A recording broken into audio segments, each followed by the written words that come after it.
તમે જાણો છો કે હજારો વર્ષોથી આપણને દેવી તરીકે પૂજવામાં તો આયા, પરંતુ ખરેખર તો આપણને પુરુષોની પગની જૂતી સમજવામાં આવે છે.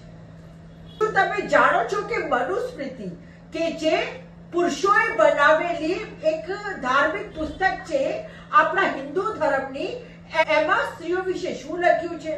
શું તમે જાણો છો કે ગઈકાલે રાહુલ ગાંધીજીએ પૂનામાં યાત્રાઓની ગુંજમાં સ્ત્રીઓને પુત્રી, પત્ની, માતા સિવાયની બીજી કઈ ઓળખ બતાવી છે?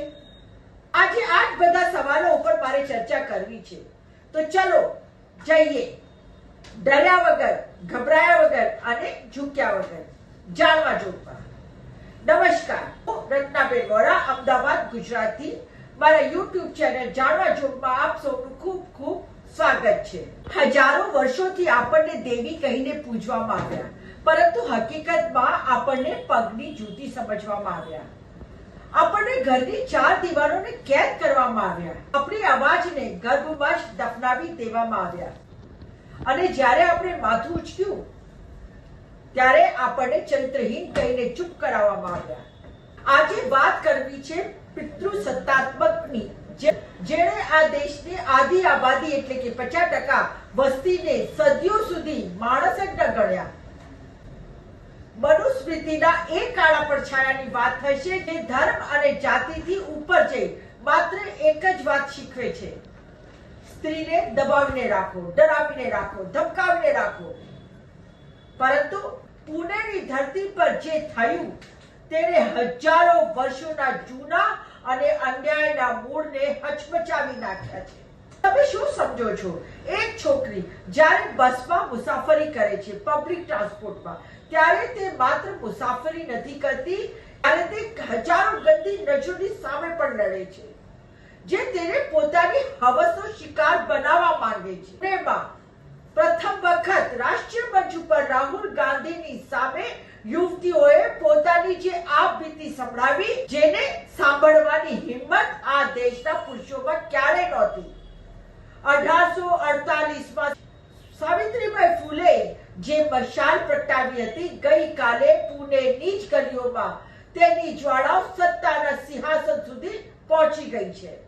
એક સમય હતો જ્યારે સાવિત્રીબાઈ ફૂલે ઘરેથી નીકળતા તો એને ઉપર કાદવ અને છાણ ફેંકવામાં આવતી હતી, આ પિતૃસત્તાત્મક વિચારધારાને કારણે. અને આ જ રીતે આપણે જોયું, નેહા નામની આયસાની જે નેતા છે એના બોર્ડે પર આ જ પિતૃસત્તાત્મક ઠેકેદારો દ્વારા.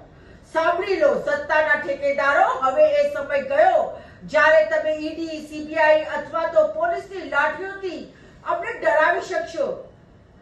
જ્યારે જંતર મંતર પર નેહા ભૂખ હડતાલ પર બેસે છે, જ્યારે રિયા પોલીસની વાન રોકે છે, અને જ્યારે રુચિકા તમારી નોન બાયોલોજીકલ કહાણીઓની પોલ ખોલે છે, ત્યારે સમજી લો કે પિતૃસત્તાનો કિલ્લો ધરાશાયી થઈ રહ્યો છે. અને રાહુલ ગાંધીની છાપામાર રાજનીતિએ માત્ર મોદીજીને જ નથી પડકાર્યા, પરંતુ એ વિચારધારાને પણ પડકારી છે જે સ્ત્રીઓને નબળી સમજતી હતી. પ્રધાનમંત્રી આવાસથી લઈને પોલીસ સ્ટેશનો સુધી હવે યુવતીઓ પોતે પોતાની એફઆઈઆર નોંધાવી રહી છે. એક સમય હતું કે જ્યારે પિતૃસત્તાત્મક વિચારધારાને કારણે જ્યારે બાબા સાહેબ આંબેડકરે સ્ત્રીઓની આવાજ ઉઠાવવા માટે હિન્દુ કોડ બિલ લાવ્યા, ત્યારે પણ આ જ પ્રકારના વિરોધો કરતા હતા, આ માનસિકતાવાળા લોકો કરતા હતા. પરંતુ બાબા સાહેબે ન કેવલ હિન્દુ કોડ બિલ લાવ્યા, બલ્કિ બંધારણમાં પણ સ્ત્રીઓને સમાનતાનું હક આપ્યું. હવે તમારી બનાવેલી બંધનોમાં અમે ઘણું બધું જીવી લીધું. હવે અમારું આકાશ અમે જાતે બનાવીશું. તમે જે કહેતા હતા કે સ્ત્રીનું સ્થાન રસોડામાં જ છે, એ જ રસોડાની આગવી અમે નવો ઇતિહાસ રચીશું. શું તમે આ પિતૃસત્તાને ધારાશાયી કરવા માટે તૈયાર છો? શું પુણેનો અવાજ સમગ્ર દેશનો અવાજ બનશે? તમારી રાય કમેન્ટમાં લખો, કારણ કે આ લડાઈ હવે પાછી હટવાની નથી. ઇન્કલાબ જિંદાબાદ. આજ સાથે આપ મારા વિડીયોને સબસ્ક્રાઇબ કરો, લાઈક કરો અને શેર કરો.